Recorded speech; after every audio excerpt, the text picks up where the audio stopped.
नमस्कार, मैं हूं श्वेता। बिहारी न्यूज में आपका स्वागत है। खबरों की ओर बढ़ने से पहले एक नजर डालते हैं आज की सुर्खियों पर। छठ के बाद घर लौटने वालों की लगी भरमार, हवाई किरायों में आया भारी उछाल, यात्रियों की बड़ी परेशानी। पटना नगर निगम की पिंक इनोवेशन को मिला अंतर्राष्ट्रीय सम्मान। ICRS 2026 सम्मेलन में भारत का प्रतिनिधित्व करेगा शहर। महिलाओं के सशक्तिकरण और स्वच्छता मॉडल की विश्वस्तरीय सराहना।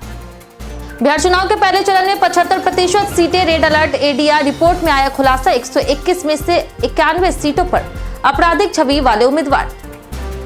रटकर नहीं समझकर पढ़ेंगे अब छात्र। CBSE जल्द लॉन्च करेगा डिजिटल पोर्टल। हर विषय के कॉन्सेप्ट बेस्ड प्रश्नों से बढ़ेगी तर्क शक्ति और क्रिएटिविटी। सिडनी में स्प्लीन इंजरी से उभर रहे हैं श्रेयस अय्यर। ICU से शेयर किया मैसेज, फैंस को कहा धन्यवाद। चलिए एक नजर डालते शाम तक की बड़ी खबरों की ओर विस्तार से। छठ पर्व के बाद हवाई किरायों में आया भारी उछाल, यात्रियों की बड़ी परेशानी। छठ पर्व के समापन के बाद काम पर लौटने वालों की भीड़ से हवाई किरायों में भारी बढ़ोतरी देखी गई है। पटना से दिल्ली का किराया 9,000, मुंबई 13,000, बेंगलुरु 11,000, चंडीगढ़ 14,000, पुणे 15,000 और अहमदाबाद 10,000 रुपए से अधिक पहुंच गया है। एयरलाइंस के अनुसार यात्रियों की संख्या बढ़ने से किराए में यह उछाल आया है और जल्द राहत की संभावना कम है। वहीं ट्रेनों में भी सीटें लगभग फुल हो चुकी है। यात्रियों को सलाह दी गई है कि वे अग्रिम बुकिंग करें ताकि अत्यधिक किराए से बचा जा सके। पटना नगर निगम की पिंक इनोवेशन पहल को अंतर्राष्ट्रीय मंच पर मिला सम्मान। पटना नगर निगम की अभिनव पहल पिंक इनोवेशन को अंतर्राष्ट्रीय मान्यता मिली है। इसे मार्च 2026 में नीदरलैंड में होने वाले international conference on resilient system यानी कि ICRS 2026 के लिए चयनित किया गया है, जहां पटना भारत का प्रतिनिधित्व करेगा। यह स्वच्छता, अपशिष्ट प्रबंधन और सतत विकास में निगम की नीतियों की वैश्विक सराहना है। नगर आयुक्त यशपाल मीना ने बताया कि इस पहल ने स्वच्छता के साथ महिलाओं के सशक्तिकरण को भी बढ़ावा दिया है। पिंक MRF के माध्यम से महिलाओं को औपचारिक रोजगार और कचरा पृथक्करण में भी भूमिका मिली, जबकि पिंक टॉयलेट्स ने सुरक्षित और स्वच्छ सुविधाएं प्रदान की है। पटना में डेंगू के 9 नए केस, कुल आंकड़ा 1353 पार। पटना में बुधवार को डेंगू के 9 नए मरीज मिले, जिससे इस वर्ष कुल मरीजों की संख्या 1353 हो गई है। इसमें 1056 मामले सरकारी अस्पतालों और 297 निजी लैबों में दर्ज किए गए। सबसे अधिक केस PMCH में हुए हैं 486, वहीं NMCH में 252 और एम्स में 44 मरीज पाए गए हैं। आयु वर्ग के अनुसार 21 से 30 वर्ष के सर्वाधिक 545 केस दर्ज हुए। सितंबर में 540 और अक्टूबर में 518 मरीज मिले, जो सबसे अधिक है। Patna civil surgeon doctor Avinash Kumar Singh ने जागरूक रहने, घरों में पानी जमा न होने, कूलर और गमलों की सफाई और बुखार पर तुरंत जांच कराने की सलाह दी है। पहले चरण की 75% सीटें, रेड अलर्ट घोषित। ADR की रिपोर्ट के अनुसार बिहार विधानसभा चुनाव के पहले चरण की 121 सीटों में से 75% यानी कि 91 सीटें रेड अलर्ट कैटेगरी में है, जहां 3 या उससे अधिक उम्मीदवारों पर आपराधिक मामले दर्ज है। कुल 1314 उम्मीदवारों में से 1303 के हल्फनामों के विश्लेषण में 354 पर गंभीर आपराधिक केस मिले हैं। 86 उम्मीदवारों पर हत्या और 42 पर महिलाओं के खिलाफ अपराध केस दर्ज है। राघोपुर और तारापुर जैसे हाई प्रोफाइल सीटें भी सूची में है। रिपोर्ट बताती है कि प्रस्तावित जनप्रतिनिधियों में अपराध और धनबल का प्रभाव बेहद गहरा हो चुका है। पटना में अंडरग्राउंड मेट्रो निर्माण शुरू। पटना में अंडरग्राउंड मेट्रो निर्माण तेज हो गया है।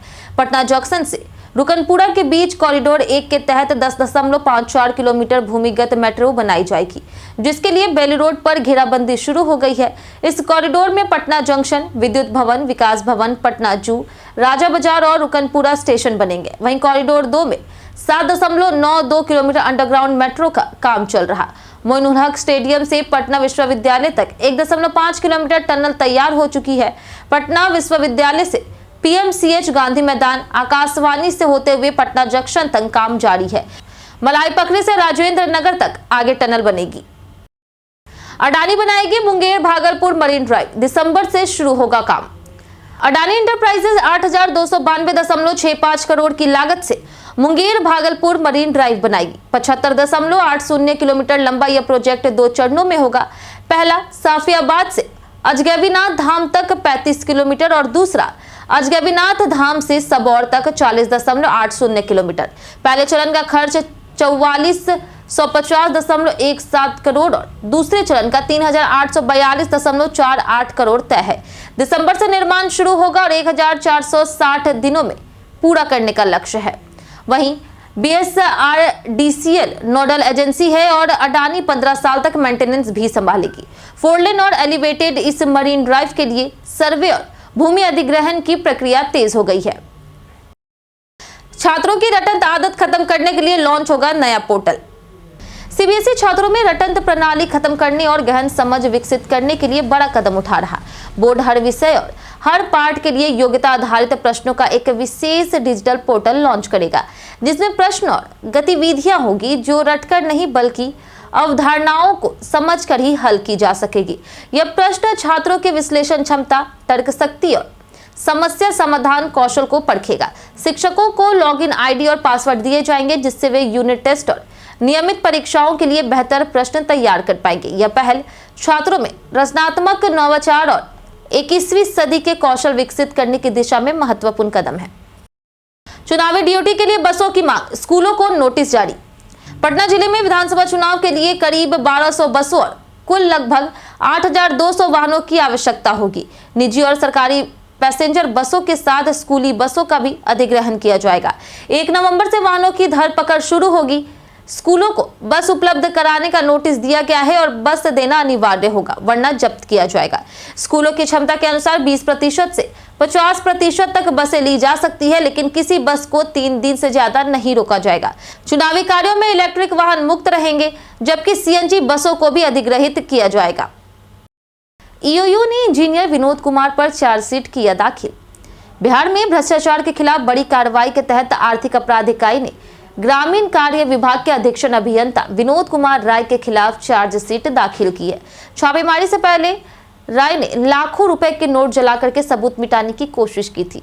EOU ने उनके घर से 52 लाख नगद, 26 लाख के गहने और कई संपत्ति दस्तावेज बरामद किए हैं। जांच में पाया गया कि राय ने आय से कई गुना अधिक संपत्ति अर्जित की है। उनकी पत्नी बबली राय भी आरोपी है और फिलहाल फरार है। यह मामला बिहार में भ्रष्टाचार विरोधी मुहिम की बड़ी सफलता मानी जा रही। बिहार चुनाव से पहले नीतीश कुमार ने गिनाई अपनी उपलब्धियां। मुख्यमंत्री नीतीश कुमार ने सोशल मीडिया पोस्ट में अपने 20 साल के शासनकाल की उपलब्धियों का विस्तृत ब्यौरा दिया है। उन्होंने 2005 से पहले के अराजक और पिछड़े बिहार की तुलना आज के विकसित बिहार से करते हुए कहा कि हमने जो कहा वो किया। नीतीश ने सड़कों, भवनों, पर्यटन, शिक्षा, खेल, विज्ञान और हवाई सेवाओं में हुए विकास का उल्लेख किया। उन्होंने बताया कि बिहार का बजट 24,000 करोड़ से बढ़कर 3,16,000 करोड़ रुपए हो गया है। विश्लेषकों का मानना है कि यह पोस्ट उनकी 20 साल की विकास यात्रा का रिपोर्ट कार्ड है और चुनावी संदेश दोनों है। भाजपा नेताओं से मिले पवन सिंह, बिहार चुनाव में निभाएंगे बड़ी भूमिका। भोजपुरी सुपरस्टार पवन सिंह ने पटना में भाजपा नेताओं धर्मेंद्र प्रधान, विनोद तावड़े और ऋतुराज सिन्हा से मुलाकात की है। बैठक में बिहार विधानसभा चुनाव की रणनीति, प्रचार और उम्मीदवारों पर चर्चा हुई। भाजपा ने पवन सिंह को स्टार प्रचारक के रूप में शामिल किया है ताकि उनकी लोकप्रियता का फायदा चुनाव में उठाया जा सके। पवन सिंह के जय NDA जय बिहार पोस्ट ने राजनीतिक हलचल बढ़ा दी है। विश्लेषकों के अनुसार उनकी स्टार पावर ग्रामीण और युवा वोटरों को प्रभावित करेगी। उनकी सक्रियता भाजपा के प्रचार अभियान को नई ऊर्जा और प्रभाव प्रदान करेगी। राहुल के बयान पर NDA का पलटवार, मांझी ने साधा निशाना। बिहार चुनावी माहौल में राहुल गांधी के PM मोदी पर दिए गए बयान ने सियासी सरगर्मी बढ़ा दी है।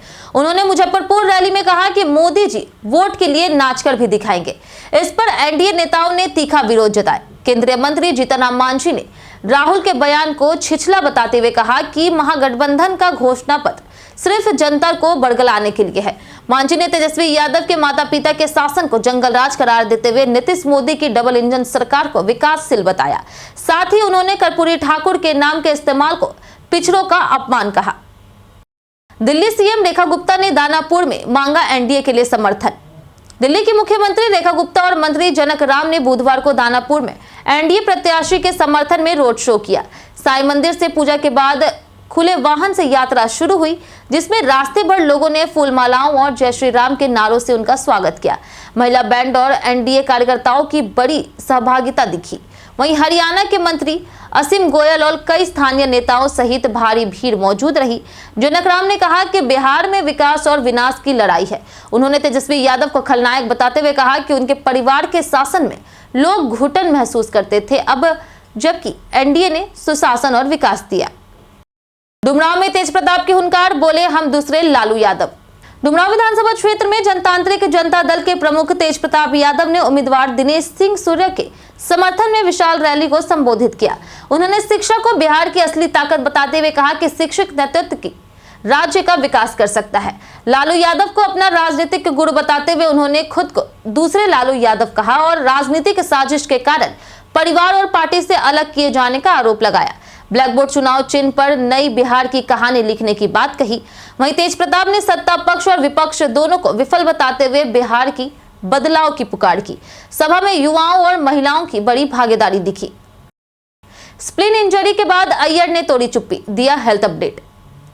भारतीय वनडे टीम के उपकप्तान श्रेयस अय्यर ऑस्ट्रेलिया के खिलाफ तीसरे वनडे में कैच लेते समय गंभीर रूप से चोटिल हो गए थे। स्प्लिन में चोट और आंतरिक रक्तस्राव के कारण उन्हें तुरंत सिडनी के अस्पताल में आईसीयू में भर्ती कराया गया।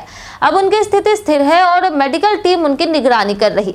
अय्यर ने पहली बार अपनी हेल्थ पर अपडेट देते हुए कहा कि मैं रिकवरी के प्रोसेस में हूं और हर दिन बेहतर हो रहा हूं। मुझे अपनी दुआओं में रखने के लिए आप सभी का धन्यवाद। सीरीज में उन्होंने एडिलेड में 61 रन बनाए थे और रैंकिंग में 9वें स्थान पर पहुंचे। बीते दिन हमारे द्वारा पूछे गए सवाल का जवाब आप लोगों में से बहुत लोगों ने हमारे कमेंट बॉक्स सेक्शन में लिख कर दिया है।